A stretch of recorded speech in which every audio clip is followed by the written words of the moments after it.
هناكل ايه النهارده؟ والله انا ناوي اعمل لكم لقمه خفيفه كده، اصل انا شغل البيت عليا النهارده، همسح وهغسل وعندي تنظيف شقه. هو انا كل ما اقول لك حاجه تطلعي لي ب100 حجه؟ دي حاجه تزهق. مع السلامه يا ساعتيه يا فندي. اجل البدله مغسوله ومكويه يا ماما، ما تكسريش بقى وتصيني زي عوايدي. حاضر من عينيا، مع الف سلامه يا ابني. وشراباتي تحطهم لي تحت المخده، سامعه يا ست ماما؟ حاضر. ولا يعني غرامك تنكدي عليا وتطفشيني من البيت؟ لا حول قولي بس، الله، تحت أمرك. من عينيا. حاضر يا خلاص، حبيبي. سعيده يا ماما. انا برضو اللي بنكد عليك وطفشك من البيت.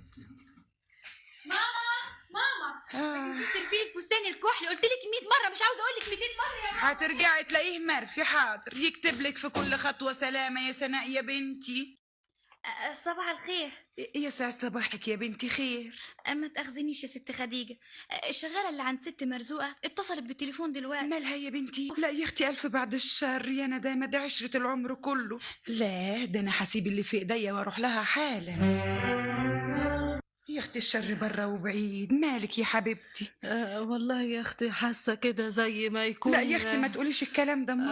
وحياتك يا حبيبتي، قلت اشوفك شويه قبل ما من عارف يمكن ما نتقابلش تاني. شر بره وبعيد، ما تقوليش كده امال. ده بس يمكن نفسي ولا شويه برد، والنبي ده انا معايا اسبرينه من بتوع سعطيه، اعمل لك عليها شويه شاي تشربيها ترد فيك الروح وتفرفشي. ان شاء الله مع دمك يا اختي.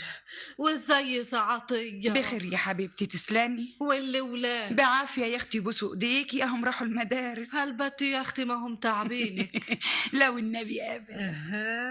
ابدا ابدا ازاي؟